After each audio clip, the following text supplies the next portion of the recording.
IPL रो पाउछंती कोटी कोटी टंका भारतीय दौड़र सदस्य किंतु झुंपुड़े रोचंती बापा माँ।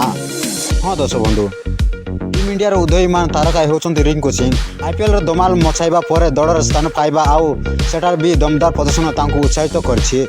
एहा सहित दौड़र जड़े बड़ फिनिशर भावे उभा होइछंती रिंकू सिंह आउ निजक भी से प्रमाणित कर देखाइछंती।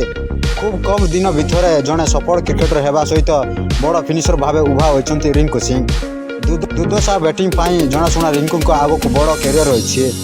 दौड़ जितेबले भी तांकु सुजोग देछि से निजक प्रमाणित कर देखाइछंती। आईपीएल रे भी रिंकू सिंह का बेलू किछि कम नुहे। प्रीमियर लीग रे एमिति भी समय सामना करछंती से जितेबले तांकु मात्र 55 लाख टंका किनिथिले फंजाई टीम। किंतु समय बदलिछि आउ आईपीएल रे दमाल मचाउथिबा रिंकू सिंह को बेलू ढेर बढ़िछि। आसंता सीजन पाई भी रिंकू सिंह को रिटर्न करछि केकेआर। बड़ कथा होछि जे एथर तांको 13 कोटी टंकार किनिछि कोलकाता नाइट राइडर्स। एते टंका थाई भी रिंकू सिंह को पिता माता एबे भी साधारण जीवन यापन करुछंती। रिंकू सिंह सारा देशर बेस नाम कमाई सारिलेनी, किंतु आज मध्य तांको पिता माता खान चांद एवं मीना देवी गैस एजेंसी द्वारा निर्मित क्वार्टर रे जीवन बिताउछंती।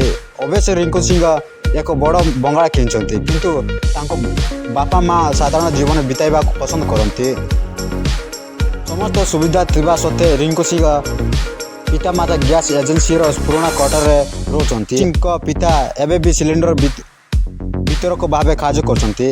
रिंकू सिंह को पिता खान चांद घर बुली बुली सिलिंडर जगाउथिले आउ एबे भी से काम करी रखिछंती। रिंकू सिंह काहाको बा अचबाक अछि।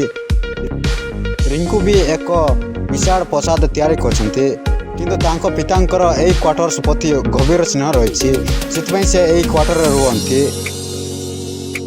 को जदि लाइक करते वीडियो टी लाइक करंतु एवं चैनल को जदि प्रथम थर आसथिबे त सब्सक्राइब करंतु, जद्वारा एपरि क्रिकेट दुनिया सविशेष खबर आम चैनल माध्यम प्रथम देखि पारबे। ब्यूरो रिपोर्ट एम करसा टीवी।